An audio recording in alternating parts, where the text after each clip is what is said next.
எல்லா தந்தையும் தான் எப்படி இருந்தாலும் மகனை நல்ல வழியில் வளர்க்க வேண்டும் என்றுதான் நினைப்பார்கள். ஆனால் இங்கே அதற்கு நேர்மாறாக நடந்துள்ளது. சமீப நாட்களாகவே தென்காசி, கடையநல்லூர், புளியங்குடி, வாசுதேவநல்லூர், சிவகிரி, ராஜபாளையம் உள்ளிட்ட நகரங்களில் தங்களுடைய ஆட்டோக்கள் தொடர்ந்து திருடு போவதாக உரிமையாளர்கள் சிலர் தென்காசி மாவட்ட காவல் அலுவலகத்தில் புகார் கொடுத்திருக்கிறார்கள்.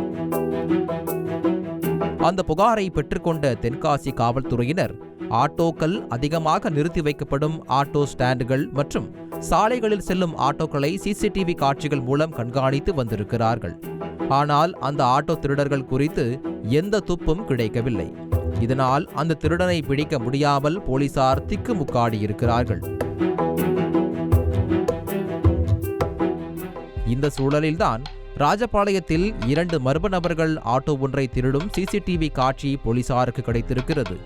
அந்த காட்சிகளை அடிப்படையாக வைத்து போலீசார் அந்த மர்ம நபர்களை பிடித்து விசாரித்திருக்கிறார்கள். அதில்தான் இத்தனை நாட்களாக போலீசாருக்கு தண்ணி காட்டி வந்த பலே ஆட்டோ திருடர்கள் இவர்கள்தான் என்று தெரிய வந்திருக்கிறது.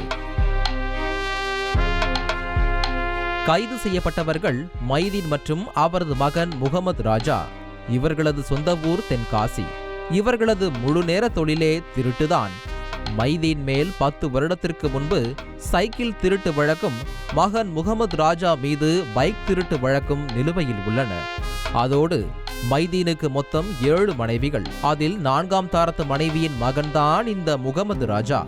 பொதுவாக வாகன திருட்டில் ஈடுபடுபவர்கள் திருட்டு வண்டியை உடனடியாக யாரிடமாவது விற்று விடுவார்கள் அல்லது அக்குவேர் ஆணிவேராக பிரித்து அதை எடைக்கு போட்டு விடுவார்கள். ஆனால் இந்த இருவர் கூட்டணி தாங்கள் திருடும் ஆட்டோக்களின் நம்பர் பிளேட்டை மட்டும் மாற்றி வேறு நகரங்களில் வாடகைக்கு விட்டு அதன் மூலம் பணம் சம்பாதித்து வந்திருக்கிறார்கள். ஒரு கட்டத்தில் இவர்களின் கைவரிசை தென்காசி மாவட்டத்தில் அதிகரிக்கவே மைதீனையும் முகமது ராஜாவையும் பிடித்தே ஆக வேண்டும் என்ற கட்டாயம் தென்காசி மாவட்ட போலீசாருக்கு ஏற்பட்டிருக்கிறது. இதை அறிந்து கொண்ட இந்த இருவர் கூட்டணி சிறிது காலம் ஆட்டோ திருட்டிற்கு ஓய்வு கொடுத்திருக்கிறார்கள். சந்தேகம் வராமல் இருப்பதற்காக தண்ணீர் பேரல் ஒன்றை லோடு ஆட்டோவில் வைத்து ஓட்டி வந்திருக்கிறார்கள். இந்நிலையில்தான் முகமது ராஜாவுக்கு சமீபத்தில் ராஜபாளையம் அரசு மருத்துவமனையில் குழந்தை பிறந்திருக்கிறது.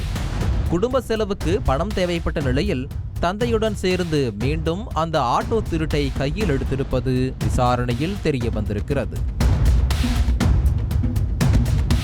இந்த சம்பவம் தொடர்பாக வழக்கு பதிவு செய்த போலீசார் அவர்களிடம் இருந்து 5 ஆட்டோக்களை பறிமுதல் செய்திருக்கிறார்கள்.